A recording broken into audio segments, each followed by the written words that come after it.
bisa buat orang yang benci sama beliau jadi jatuh hati kepada beliau.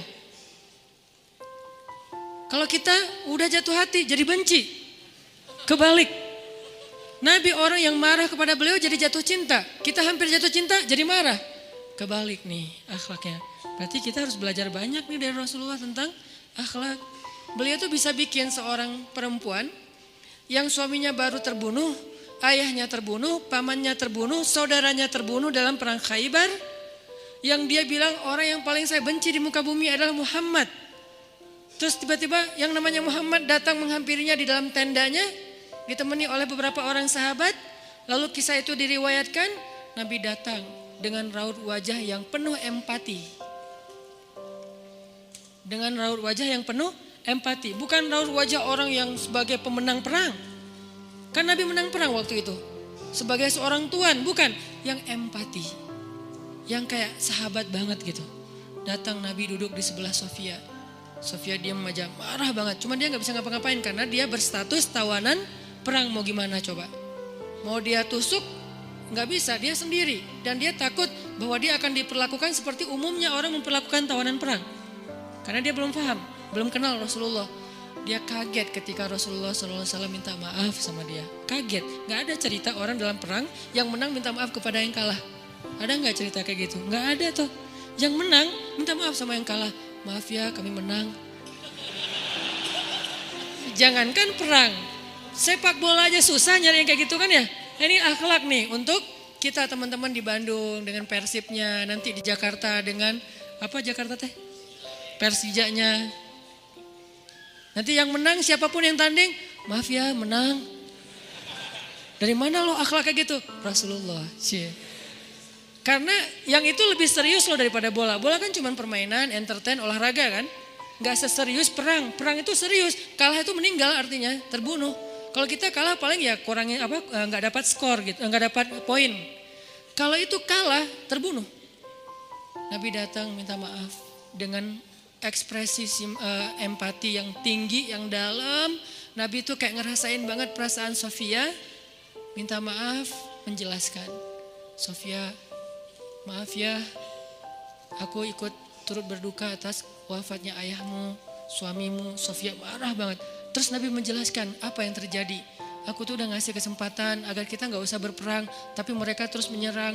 Maaf ya, ngejelasin lagi. Maaf ya, ngejelasin lagi. Berjam-jam. Seolah-olah Nabi yang minta pengampunan kepada Sofia. Seolah-olah Nabi itu tawanan perang. Minta maaf, menjelaskan kejadiannya. Minta maaf, menjelaskan. Terus kayak gitu dengan ekspresi serius. Dan kelihatan banget lah. Ucapan dan ekspresi orang yang jujur kan kelihatan ya. Jujur bahwa beliau tuh empati banget. Bahwa beliau juga berduka. Terus sampai Sofia dari yang tadinya lihat ke bawah nunduk marah. Lama-lama ngelihat ke arah Rasul. Lihat ekspresi Rasul serius banget, malah dia jadi kasihan. Sampai akhirnya dia jatuh cinta kepada Rasulullah SAW. Kata Sofia, ketika Rasulullah SAW datang kepada saya, waktu itu dia adalah orang yang paling saya benci di muka bumi. Tapi dia terus meminta maaf dan menjelaskan. Meminta maaf dan menjelaskan. Sampai akhirnya dia menjadi orang yang paling saya cintai di muka bumi. Akhlak Rasul. Rasulullah gak mengatakan Allah berfirman wahai Sofia. Enggak, belum ke sana. Akhlak dulu, baru nanti ajarin. Tarbiyah namanya kan ya. Sesungguhnya di dalam Al-Quran ada ayat tentang orang-orang yang kafir yang telah mati terbunuh. Enggak, Rasulullah tuh tahu. Jangan ngomongin tentang ayahnya yang mati terbunuh, ibunya yang pamannya, suaminya yang mati dalam keadaan kafir. Nabi gak mau ngomongin itu, kenapa? Menjaga perasaan Sofia. Kok masih dijaga sih perasaan? Kan mereka beda agama, mereka orang kafir. Inilah akhlak Rasul. Sehingga Nabi membahas yang membuat Sofia merasa kayak dihargai. Sebagai seorang janda, sebagai seorang perempuan, sebagai seorang yatim. Sebagai seorang tawanan.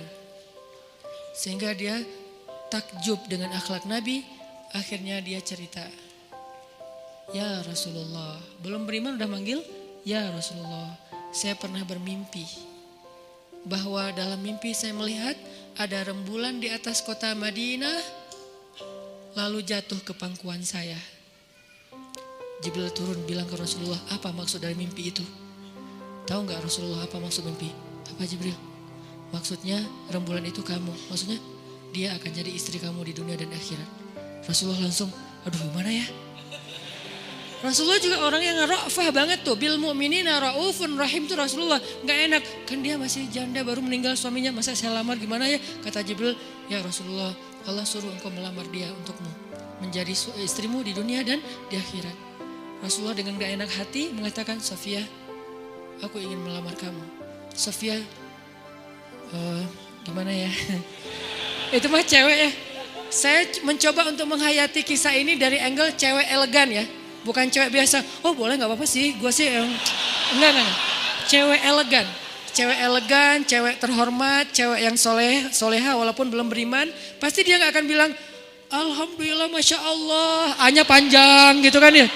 Terus pakai emoticon berderai-derai, enggak. Dia terhormat. Dia akhirnya saya terserah gimana baiknya aja, menikahlah Nabi dengan Sofia. Modalnya apa? Akhlak. Bukan mahar yang besar, bukan akun sosial media followersnya paling banyak, bukan eksistensi, bukan gaya-gayaan, bukan datang bawa mobil mewah, datang bawa akhlak. Ini kayaknya modal kita belajar juga nih gimana cara ngelamar calon istri, akhlak.